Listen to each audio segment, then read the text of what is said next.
well, since they pay him, they would be the people who would know. That would have been the attitude of the family. The first attempt by the media, of course, was to basically to take the UVF statement at its face, that there was some form. There were two particular theories.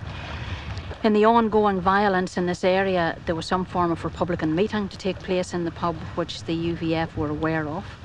And that wasn't the case, you know, so that wasn't the basis of the UVF attack, or that there were one or two persons who were intended assassination targets. And again, neither of them, if that had been the case, would have been located to there. It seemed to be a random attack on a Catholic pub. And basically, in an area like this, it would be very hard to attack a nationalist pub and not hit a member of Sinn Féin. So, at a broad level, but to specifically identify people who would be there, there was nobody who was there within any prior arrangement. There was nobody who had taken a decision to go there and imparted that decision to somebody else in time for people to set up an elaborate attack. And so, although the media carried that, there was no truth in that. It was sheer coincidence and the nature of this area, that having attacked a nationalist bar in this area, that they did actually kill two members of the IRA. The UVF, in issuing a statement at 12 o'clock the next day, issued a statement which only had credibility based on the names of the people who were in the pub. But our investigation clearly pointed out that everybody who was there, as it were, randomly. And there was no way, therefore, that the UVF had prior knowledge of the names or identities of people who would be there.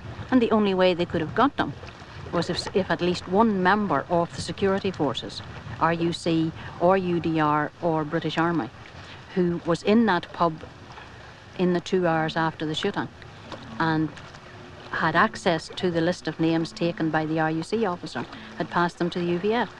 There's no other way they would know. And of course we got no resolution of that from the police either. Nobody else was ever arrested. Never mind charged, despite the very wide powers of arrest that exist in this country.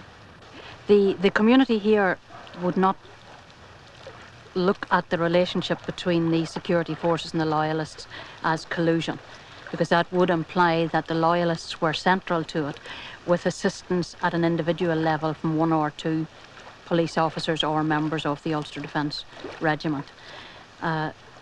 The concept of the community here, and it's one with which I personally agree, is that there is no UVF in Tyrone independent of the security forces.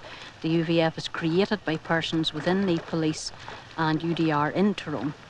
And therefore you're not talking about collusion, you're talking about the UVF being used as a cover organisation for members within the security forces. In the course of their normal work, they have the power and authority to gain information and access to people, and they use that information under the cover of the UVF then to wipe out the opposition. What this highlights is the whole issue of how dirty do the government's hands have to get when they're fighting this kind of conflict. And it's the issue that Amnesty raises and other human rights organizations raise, that the government can't sink so low, it can't sink beneath the law in its efforts to enforce the law. And that's an issue that we see happening more and more, that rights are suspended, that killings take place that probably look like manslaughter or murder, that people are beaten, that they're punched, that basically there's a certain element of lawlessness within law enforcement agencies. And that's a crucial issue. It's a crucial issue anywhere in the world where there's an internal conflict in a country, where the government likes to say that what's at stake is national security. And in the name of that national security, they'll sacrifice the rights and the lives of a lot of the people in their country. what we would ask people to do, increasingly what we find is that the British government can ignore very much what goes on here, and any protests that people manage to mount here in Northern Ireland are very easy for them to ride out. There is not much difficulty. What is important in order to get the UK government to shift its perspective on human rights in Northern Ireland is for the international community to take an interest, to start lobbying the UK government, and to start bringing pressure on them and embarrassing them into changing their record here in Northern Ireland.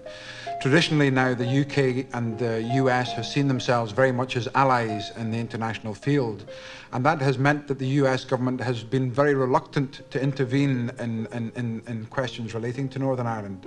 But we'd encourage people in the US to start lobbying their representatives in Congress and Senate to try and bring pressure on the US administration to ask questions in a friendly manner of the UK government initially, just to try and apprise themselves of the situation, the seriousness of the situation here in Northern Ireland. I have been working on human rights for 23 years, and my motto is that evil can only flourish when all good people remain silent. And what is happening in Northern Ireland is evil.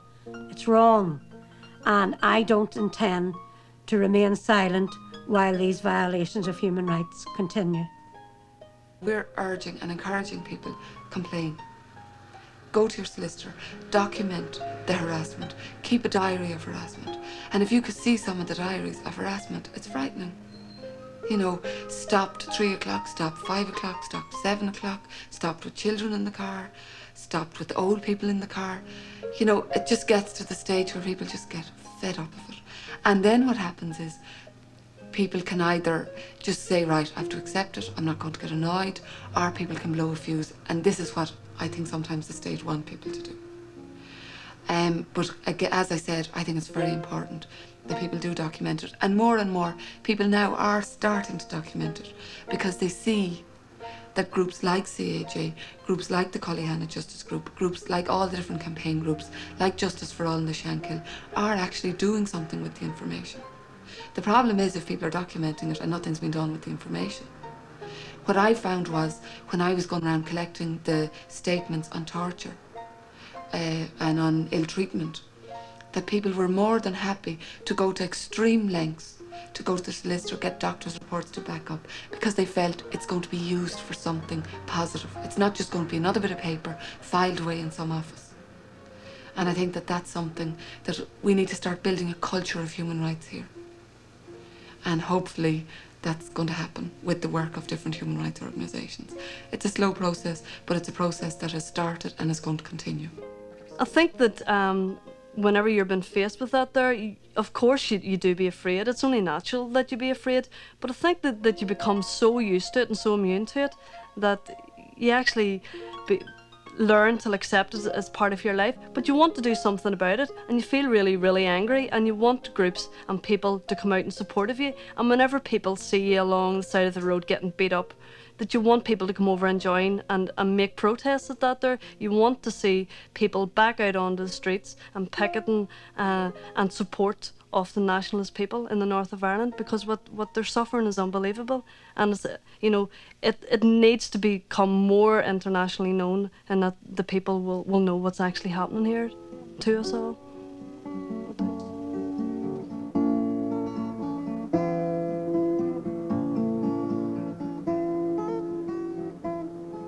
I'm 90 miles from Dublin town. I'm in an H-block cell. To help you understand me plight, this story now I'll tell. I'm on the blanket protest. My efforts must not fail, for I'm joined by men and women in the Kesh and Armagh jail. It all began one morning. I was dragged to Castlereagh. And though it was 3 years ago, it seems like yesterday. For 3 days kicked and beaten, I then was forced to sign confessions that convicted me of crimes that were not mine. Sentenced in the Diplock court, my protest began. I could not wear this prison gear, I was the blanket man. I'll not accept their status, I'll not be criminalized. That's the issue in blocks for which we give our lives. Over there in London town, oh how they laugh and sneer.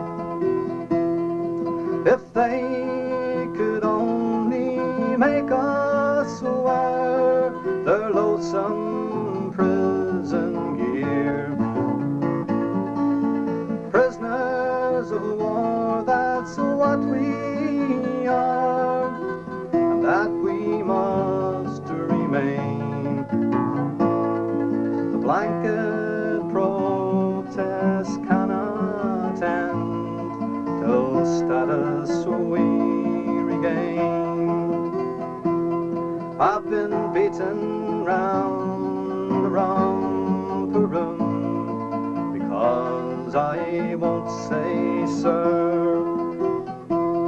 I've been frog marched down the landing and dragged back by the hair. I've suffered degradation, humility and pain.